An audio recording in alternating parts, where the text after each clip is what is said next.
ఏం తప్పు చేసి ఆల్రెడీ ప్రోగ్రామ్ క్యాన్సల్ అంటే రాత్రి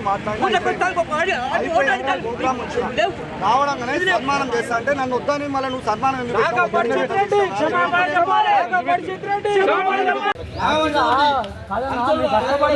చేస్తున్నాము విలేజ్లలో గెలవాలంటే కనీసము ప్రోత్సహించలేదు, మాట్లాడలేదు. ఎందుకు చెప్పు, ఇదంటే మాట్లాడతామా?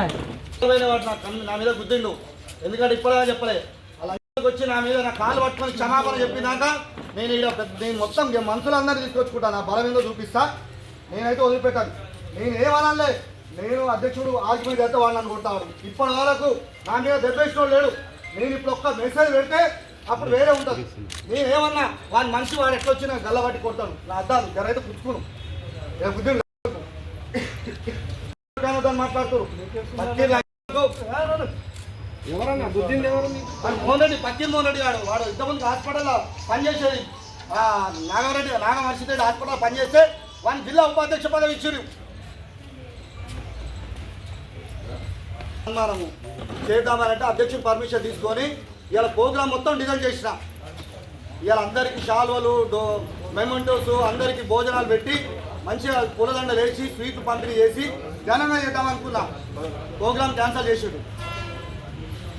వాడు నాకు రావాలి, ఇప్పుడే వాళ్ళు కాలు పట్టుకోవాలి, సారీ చెప్పాలి. లేకపోతే వాళ్ళ ఇంట్లో జ్వరపడతా, వాళ్ళ ఇంట్లో జ్వరపడతా. నేను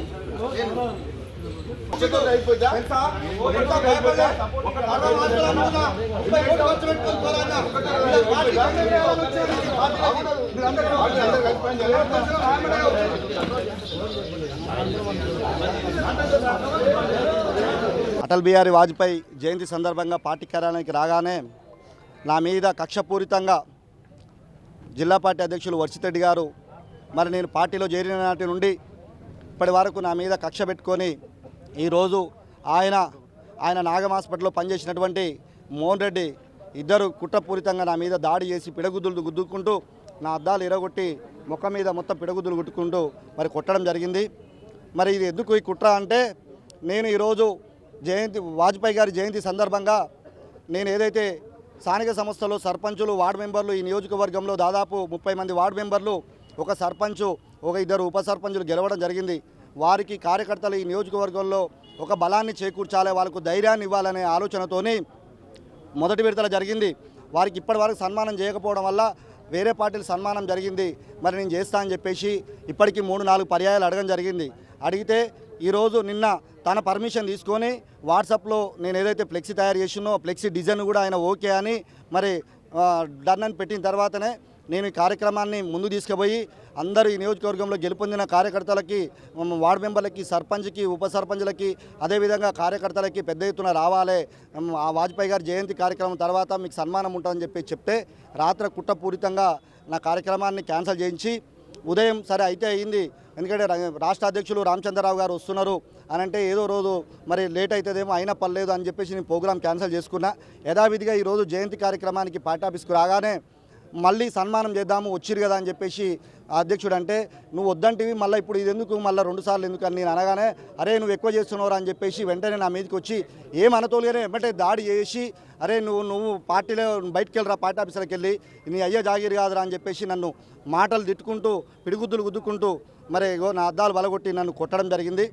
నేను ఇక్కడ ఈ నల్గొండ నియోజకవర్గంలో ఇండిపెండెంట్గా పోటీ చేసి మరి ఇక్కడ ఉన్నటువంటి ముఖ్యమంత్రి అనుకునే గొప్ప నాయకులు అధికార పార్టీలో ఉన్నటువంటి బీఆర్ఎస్ నాయకుడిని ముచ్చెమటలు పట్టించి నల్గొండ ప్రజలు మరి నా ఎంట ఉండి మా బిడ్డని గెలిపించుకుందామని చెప్పేసి మరి ఓట్లు మరి ఎవరికి పడని ఓట్లు 28,000 పైచిలకు మరి నియోజకవర్గంలో నన్ను దీవిస్తే నేను ఈ ప్రజల పక్షాన పోరాడాలి, ఈ ప్రజల పక్షాన నిలబడాలి.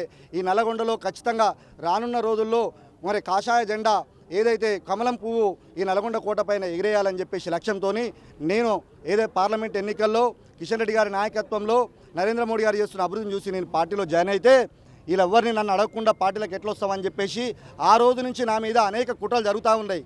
నా వెంట తిరుగుతున్నటువంటి నా సొంత కార్యకర్తలు నా కారులో తిరుగుతున్న వాళ్ళని వాళ్ళకి తాపిచ్చి తినిపించి నా మీద కుసిగొల్పడం జరిగింది ఒక సందర్భంలో. తర్వాత అనేక సందర్భాలలో మండలాలకు వెళ్ళినప్పుడు మండల పార్టీ అధ్యక్షుడు నా వెంట వస్తే ఆ మండల పార్టీ అధ్యక్షుని అమ్మనా బూతులు తిట్టడము ఈ జిల్లాలో పార్టీని బస్టు పట్టించే పరిస్థితి. ఎందుకంటే ఈ రాష్ట్రంలో గాలి ఉన్నది. ఎందుకంటే ఇవాళ కాంగ్రెస్ పార్టీని చీదరిస్తున్నారు, బీఆర్ఎస్ పార్టీ మోసం చేసిన గతంలో. ఇక భవిష్యత్తు డబల్ ఇంజన్ సర్కారు ఉండాలి, బీజేపీ ఉండాలని ప్రజలు బీజేపీ వైపు చూస్తుంటే ఎట్టి పరిస్థితుల నెక్స్ట్ అధికారం బీజేపీది వస్తుంది.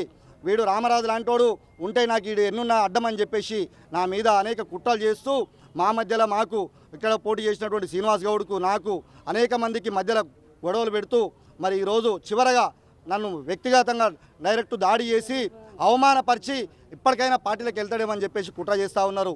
నేను ఈ పార్టీ ఇది నరేంద్ర మోడీ గారు ఇలా ఒక ఆశయంతో ఈ భారతదేశము అభివృద్ధి చెందాలని చెప్పేసి ఈ భారతదేశాన్ని మూడో పర్యాయం ప్రధానమంత్రి అయ్యి అధికారంలోకి వచ్చిన తర్వాత ఈ దేశ ప్రజలను ఈ దేశాన్ని ముందు తీసుకుపోతున్న నరేంద్ర మోడీ నాయకత్వంలో మరి నేను ఈ పార్టీలో ఉంటే నా విధంగా దాడి చేస్తూ ఉన్నారు.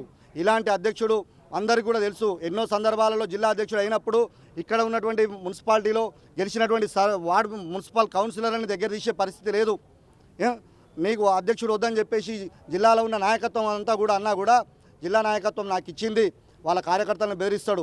నాకు జాతీయ స్థాయిలో ఉన్నది, మిమ్మల్ని తొక్కుతా ఒక్కొక్కనని చెప్పేసి ఇట్లా బెదిరించుకుంటూ పార్టీని నాశనం చేస్తూ మరి ముందు పోతున్న వర్షిత్ రెడ్డిని వెంటనే జిల్లా అధ్యక్ష పదవి నుంచి రిమూవ్ చేయాలని చెప్పేసి డిమాండ్ చేస్తూ ఉన్నాను. అదేవిధంగా నా మీద దాడి చేసినటువంటి వర్షిత్ రెడ్డిని కానీ అదేవిధంగా మోహన్ రెడ్డి మీద కఠిన చర్యలు తీసుకోవాలని చెప్పేసి మీడియా ద్వారా తెలియజేస్తా ఉన్నాను. శ్రీనివాస్ బీజేపీ ఆఫీస్లో ప్రోగ్రాం కవర్ చేయడానికి వచ్చినప్పుడు బీజేపీ జిల్లా అధ్యక్షుడు నాగం వర్షిత్ రెడ్డి దౌర్జన్యంగా మన ఫోటో జర్నలిస్టు కెమెరా గుంజుకొని డిలీట్ చేసి అతను అవమానపరిచాడు. ఫోటో జర్నలిస్టు కెమెరాను దౌర్జన్యంగా గుంజుకునే అంత అధికారం ఎవరికీ లేదు. మీడియా అనేది మన రాజ్యాంగం ప్రకారం కూడా 4వ ఆస్తి. ఇది ఇప్పుడు మీరు మీ పార్టీ కార్యాలయంలో మీ పార్టీ ఫోటోగ్రాఫర్ అయితే మీరు గుంజుకుంటే ఒక అర్థం ఉంది, కానీ ఒక జర్నలిస్టు కెమెరాను గుంజుకునే అంత ధైర్యం మీకుంది అంటే ఎంత దౌర్జన్యం జరుగుతుంది బీజేపీ కార్యాలయంలో, జిల్లా కార్యాలయం. దీన్ని బహిరంగంగా అతను ఫోటో జర్నలిస్టుకు క్షమాపణ చెబితేనే ఇక్కడితో సమస్య తీరుతుంది. లేదంటే మా ఫోటో జర్నలిస్టులు కానీ ఎలాంటి జర్నలిస్టులు కూడా మీ బీజేపీ కార్యాలయానికి రారు, మిగతా మీటింగులు కూడా కవర్ చేయరు. మేము చట్టపరంగా మీ పైన చర్య తీసుకుంటాము.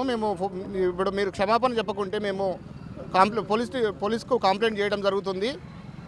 తర్వాత మీ రాష్ట్ర కార్యాలయాన్ని కూడా మేము మా జిల్లా కమిటీ నుంచి మేము మా ఫోటో జర్నలిస్ట్ అసోసియేషన్ నుంచి మేము ఒక ఫిర్యాదు చేయడం జరుగుతుంది.